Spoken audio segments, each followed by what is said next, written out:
Subscribe করুন MCP live চ্যানেলটি আর পাশের বেল আইকনটি বাজিয়ে দিন নতুন ভিডিও সবার আগে পাওয়ার জন্য। কেমন আছেন বন্ধুরা? আশা করি সবাই ভালো আছেন। এমসিপি ল্যাবে আপনাদের স্বাগতম। আমি তাপস আছি আপনাদের সাথে।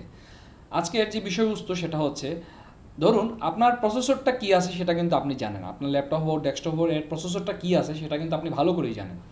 এখানে আমার এই যে ল্যাপটপটা ইউজ করতেছি আমি, এটাতে প্রসেসর কী আছে, এটাতে হচ্ছে কোর2ডুর একটা প্রসেসর। ধরুন আপনি আপনার কোনো বন্ধুর বাসায় গেলেন, ওর বাসার প্রসেসর ল্যাপটপের কিংবা ডেস্কটপে কী প্রসেসর আছে সেটা আপনি ইচ্ছা করলে চাইলে দেখতে পারবেন। তো দেখার প্রসেসটা কি, সেটা হচ্ছে my computer right button click করে প্রপার্টিসে চলে গেলে এরকম একটা পপ আপ উইন্ডোজ চলে আসবে, এখানে আপনারা দেখতে পারবেন। তো আমার মূল উদ্দেশ্য হচ্ছে, আমরা এখানে যে প্রসেসরের নেমটা আমরা দেখতে পারতেছি, এই নেমটা কীভাবে চেঞ্জ করব। এটা আসলে নেহাতি, ধরুন আপনার কোনো বন্ধুর বাসায় গেলেন, গিয়ে আপনি একটু বোকা বানাতে চান। কীভাবে বোকা বানাতে চান, কিংবা তার সাথে একটু মজা করতে চান, তার একটু মজা নিতে চান।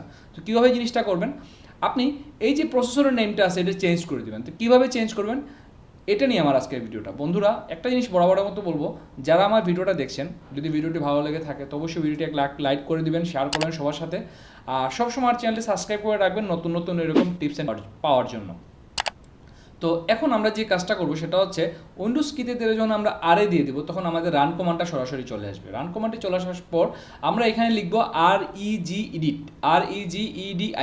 REGEDIT লিখে ওকেতে দিয়ে দিলাম। ওকেতে দিয়ে দেওয়ার পর এখানে ঠিক উপর থেকে যে 3 নম্বর অপশনটা আপনারা দেখতে পাচ্ছেন, এটি ডাবল ক্লিক করে ওপেন করে দিবেন। তারপর এর নিচের 2 নম্বর অপশন যেটা আছে হার্ডওয়্যার, এটা ডাবল ক্লিক করে ওপেন করে দিবেন। হয়তোবা কখনো হার্ডওয়্যারটা 2 নম্বর অপশনে থাকতে পারে কিংবা একটু নিচেও থাকতে পারে, তবে হার্ডওয়্যারটা অপশনটা আপনারা সিলেক্ট করে দিবেন।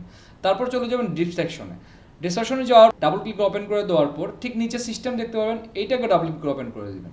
ওপেন করে দেওয়ার পর এখানে নিচে দেখতে পারবেন আপনারা সেন্ট্রাল প্রসেসর নামে একটি অপশন আছে, এইটা ডাবল ক্লিক করে ওপেন করে দিবেন। তারপর ঠিক নিচে ওয়ান নামে একটি অপশন আছে, এইটা ডাবল ক্লিক করে ওপেন করে দিবেন। দিয়ে দেওয়ার পর এখানে আপনার ঠিক ডাইন সাইডে আপনাদের একটু বোঝানোর সাথে একটা সাইড বড় করে দিই, এখানে দেখুন প্রসেসর নেম নামে একটি অপশন আছে, ঠিক আছে। তো আমরা এটা ডাবল ক্লিক করে ওপেন করি। এখানে এই ল্যাপটপটির যে প্রসেসর সেই ইনফরমেশনটা কিন্তু এখানে দিচ্ছে। তো আমরা এখানে কি করব, আমরা যদি চাই এখানে স্যালারন বসায় দিতে তাও পারবো, যদি চাই আমরা core i3 core i5 core i7 core i9 বসায় দিতে তাও আমরা পারবো। তো কীভাবে কাজটা করবো চলুন আমরা একটু দেখে নিই। তো চলুন প্রথমে আমরা এই জিনিসগুলোকে একটু কেটে ফেলি, এখানে কেটে ফেললাম। তারপর একটা স্পেস দিয়ে কোর i9 লিখলাম, লিখে ওকেতে দিয়ে দিলাম। ঠিক উপরে যেটা আছে এটা ডাবল ক্লিক করে ওপেন করে দিলাম, করে এখানে প্রসেসর নেমে গেলাম। তারপর ঠিক এইভাবে এই জিনিসগুলোকে একটু কেটে ফেলে, এখানে কেটে ফেলে স্পেস দিয়ে কোর i9 লিখে আমি ওকেতে দিয়ে দিলাম। ওকেতে দেওয়ার পর এখন হচ্ছে মজার ব্যাপারটা কি, আমি এটা একটু মিনিমাইজ করে রাখি। তো এখানে কিন্তু এখনও প্রসেসরের নেমটা শো করতেছে না। কেন শো করতেছে না, আমরা এটাকে একটু ক্লোজ করে দিই। ক্লোজ করে এখন আমরা যখন আবার মাই কম্পিউটার প্রপার্টিসে যাব, এখন দেখুন কি হয়। তো বন্ধুরা দেখতেই পারতেছেন, ছিল কোর2ডু হয়ে গেছে কোর i9।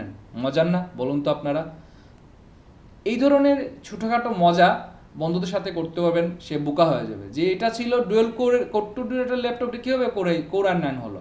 তবে আপনাদের সুবিধার্থে একটা জিনিস বলে রাখি, এইটা শুধু যত সময় পর্যন্ত আপনারা কম্পিউটার চালাতেছেন ঠিক তত সময় পর্যন্ত দেখতে পারেন। যখন কম্পিউটার রিস্টার্ট দিয়ে দিবেন তখন কিন্তু এই জিনিসটা আর থাকবে না। তো নেহাতি বন্ধু বান্ধবের সাথে মজা করার জন্য আপনারা এই ট্রিক্সটা অ্যাপ্লাই করে দেখতে পারেন, কিংবা আপনার পিসিতে আপনারা অ্যাপ্লাই করে দেখতে পারেন। তো বন্ধুরা, আজকের মতো ভিডিওটা ঠিক এখানেই শেষ হয়ে যাবে। যদি ভালো লেগে থাকে তাহলে অবশ্যই আমার চ্যানেলটি সাবস্ক্রাইব করে দিবেন, লাইক করে দিবেন, কমেন্ট করে জানিয়ে দেবেন কেমন হলো, আর শেয়ার করবেন সবার সাথে। আবারও দেখা হবে নতুন কোনো ভিডিও নিয়ে। পরলার হুকুমে ভালো থাকুন, সুস্থ থাকুন, দেখা হবে নতুন কোনো ভিডিও নিয়ে।